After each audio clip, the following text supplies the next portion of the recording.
Hey, superwomen. Hey, beautiful women. There's been a lot going on. If you saw my video, I think about a week or 2 weeks ago, I talked a little about the situation that's going on with my oldest son.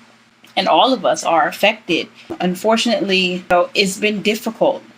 And I was in a really dark place. And I was having a hard time just staying motivated to work on the businesses, staying motivated for my own business, for my own website and the blog and all the things that we're doing, because I just felt like there's so much emotional and spiritual healing that we have to go through. I had one of his family members send a message to me asking if they could see him, and he said no.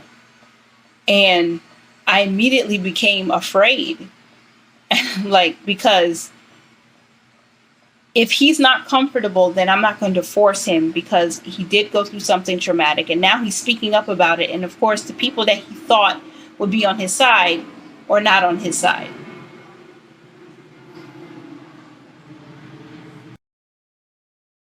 Wow.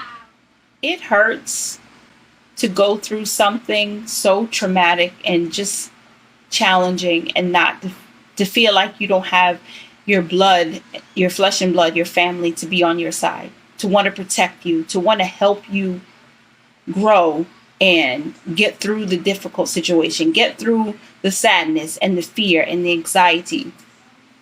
We are pushing ahead. We're pushing through, even though the thoughts of inadequacy overtake me sometimes, and I have to really pray myself through. I really have to find that creative outlet. I have to find that time with God, before and even during and after caring for my young children, caring for my oldest. There's a lot of endurance we have to have. We've got to endure. I've been feeling so conflicted, because it's still, the man who hurt him is still his father. So forgiveness is our belief, and that's a foundation in Jesus Christ, that we believe that forgiveness is important. We have to forgive in order to be forgiven.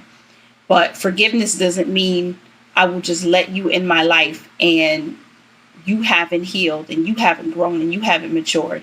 He still needs to feel safe. He needs to feel loved. He needs to feel that he has a safe place to express himself, where he won't be judged wrongly and he won't be made to feel like he's inadequate or he's a liar. So we're creating that space for him, but it's challenging. Straight up, it's very challenging to help someone who's been through a traumatic experience like this. And I know, because I went through it as a child and as an adult. And now that I have this wonderful relationship with my husband and we have 3 beautiful boys, we're trying our best to make sure they all know how special and important and intelligent and creative and blessed they are. So each of our children are learning that we work together as a family, and no matter what the enemy tried to do or is trying to do, we're going to hold strong. Creating a safe place for our children to express themselves is extremely important, especially in this day and age. We don't want to be our children's friend, so to speak, at least not at this stage. We want to make sure that we represent ourselves as the covering, the authority, but also we are still a safe place, because we want them to have a place to go if they feel afraid, if they feel nervous, if they feel any type of feeling. One thing about me is I'm not going to give up. It's difficult, it's challenging, but we are getting through it. And life has its challenges, its ups and its downs. There are seasons. Sometimes it rains, sometimes it's hot and sunny, sometimes it's cold, sometimes the weather is fair. Things happen, but we're going to move forward. And I hope and pray that through me sharing parts of my life and my journey through life and just learning to love life, that you will be inspired and encouraged to keep moving forward and not to give up. Okay? And to be honest, I'm glad that through difficult situations, God shows his mercy. He gives us the opportunity to grow and to mature and to gain wisdom. Because if we weren't faced with difficult situations, we wouldn't know how strong we were.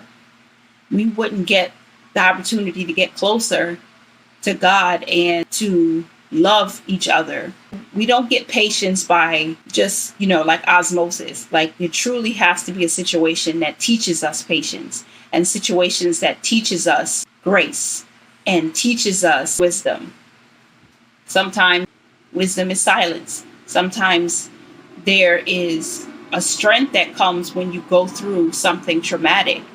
I believe that Jordan is going to develop his relationship with God, and he's going to grow tremendously, not just, by prayer and reading the word and spending time in worship, but also going to therapy, talking to someone through his emotions and learning how to regulate himself, because it's difficult, especially if you feel like you get triggered a lot, because he suffered a lot. You got everything in life is a lesson. So I just pray we all continue to learn the lesson. And I hope you're encouraged by today's video. Please remember to give it a thumbs up, subscribe if you haven't, and check out the blog, TashaLovesLife.com. Remember, you are beautiful and you are loved. Bye for now. We need to be focused on the things that build us up and allow the lessons in our lives to increase our wisdom, increase our strength, increase our endurance.